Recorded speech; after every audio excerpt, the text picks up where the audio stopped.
Okay, I gotta be honest with you. Motivation is a lie. Okay, and I know, I'm exaggerating here. Roll with me, okay? Why do I say motivation is a lie? Because motivation can fade. Sometimes it's up and down. It's not consistent all the time. It's not stable, right? And so, okay, hear me out. I've read more than 15 books so far this year, and it's not even the end of first quarter, almost, right? It's not even the end of first quarter. Are you motivated to read now? Are you motivated to read? Maybe not. So, in this video, I'm going to cover... Can I get it out? And see, why I do y'all, why I do the little... First of all, the bow, are we in karate or martial arts? I don't know. But in this video, are you here with me? You are not. Get it right, Darnaya. Okay. In this video, I'm going to go over 5 practical tips that I constantly work to employ on my end when my motivation is lacking or I'm sort of kind of in a slump.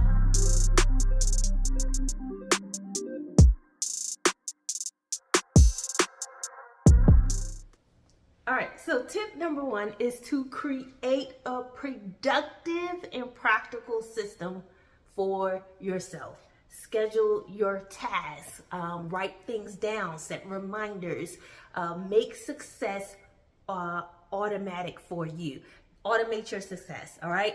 If, for instance, I have a certain amount of books that I like to read or set to read each and every month and for the year, but I kind of surpassing that monthly goal. But in order to stay on track with my reading, the books I'm reading, the articles, I have a reading journal that I love to use by Rung. And she does have a new one that came out, it's all booked up reading journal, but I track my reading progress, when I read, how many books I read, what I read, how I felt about it, and what I've learned and things of that nature. But I kind of set a system in place. So on my breaks, I try to get a little bit of reading in when I can, if it's during the work day. Also, when I'm off of work at night, in between doing things on the weekends, running errands, spending time with the kids, family, cooking, all that. I have a busy schedule, but I still fit in time to read a lot because I definitely enjoy it. But you know, sometimes willpower runs out. It gets a little low. Just like this cup. It gets empty, okay? It gets empty and you're pouring nothing. So you have to have systems in place and it has to be productive. Like I said, productive and practical. And again, give yourself grace because your systems and your habits, it may change over time with your interests, with where you're living. You may move or a new employment. So you constantly have to readjust to fit what you're doing. Okay? Step number 2 is to set clear goals. We've all heard this before. Clarity equals action. Why is this important? Because if you don't know where you're going, motivation won't help. All right. So once you know what your goals are, what you want to do, go ahead and set and break down those tasks, those actionable steps that are doable in a timely fashion to get you to your desired goal. All right. So at the beginning of the year, I have like a self-care journal. So I made a little vision board, and it's not what most do, which is a yearly vision board. I broke it down for each quarter. So in the first 3 months, what is my desired outcome? I want to read X amount of books. I want to have X amounts of subscribers. I want to increase my income X to X amount. Okay. And so in my vision board, in my journal, I have it mapped out on steps I can take that are in my control. Okay. So you kind of some people get demotivated when things aren't going the way you want them to go. And that is because you want to do things that are focus on the things that you can control. That's what keeps me motivated, especially when I'm feeling like, what's going on? Why is this happening? It's like continue to focus on things that I can control, because then I get the micro wins. So I can control how many books I read. I can control how long I study a subject, which I love to do, learn new things. And once I reach that goal, I'm like, that's a win. And now I have more information. I have a better perspective, or a broader perspective of the subject that I'm studying or working on, whatever it is. So break those things down so you can get it done and give yourself the micro wins, okay? So now that we have the productive systems, the good habits, we set our goals, we made measurable, actionable steps that we can take that are in our control. Now it's time to focus on our discipline, staying consistent. That's what I constantly work on. Hey, if I set out a goal, in order to reach this, I need to do the steps I put in place, that I mapped out, that I wrote down, that however you log it in your calendar, however you set to do it, but I have to do it consistently. I have to discipline myself. And sometimes it's hard because we get tired. We have so much going on. We have to keep life going. We have to make do. But guess what? Even when I don't feel like it, even when I'm like, whoo, I'm ready to put it down, we got to keep going. I got to keep the discipline, right? So that's the next practical step, is working on your discipline.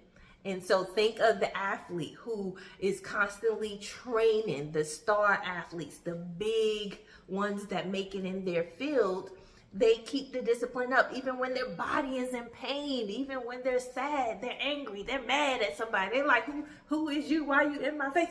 No, they're still going to train because they have a desired outcome that they know will get them to the next level. Similar to an academic, someone who's excelling as a scientist or a mathematician, or in any field, constantly learning, getting that work in, a writer or author, getting their pages in that they have to write or type up or edit for a certain amount of day. They make sure they get it done in order to reach their desired outcome. All right, so let's get that discipline up. Let's be consistent.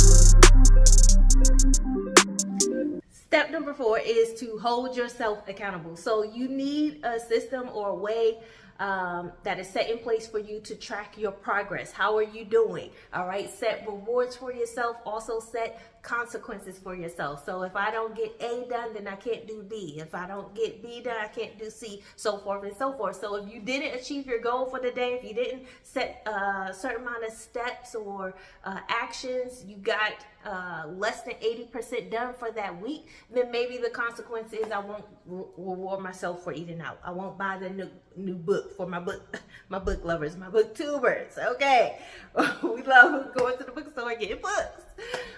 Okay, so hold yourself accountable. Find a way to set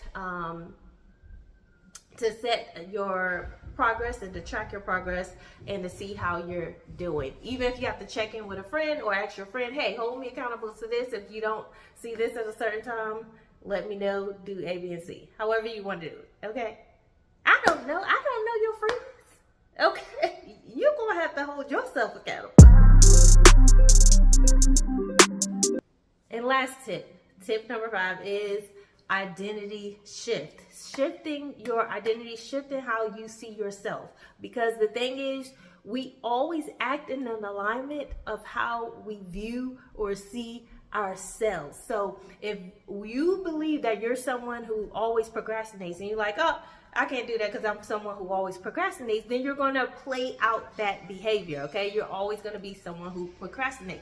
Instead, you say, I am someone who follows through, or I'm someone who is working to follow through consistently. All right, so you got to shift how you view yourself and what you believe about yourself, because that is a real big thing of how you play out each and every day and everything that you do. All right. Thank you so much for watching this video. You made it through. Listen, in the comments, let me know which of these 5 do you need to work on the most. Let me know if you're working on any of these or you're like, oh, I mastered it. Let me know. If you haven't already, go ahead and like, comment, share, and subscribe. And until next time, always remember to keep rising. Taking just be. Don't take it. Taking just don't be.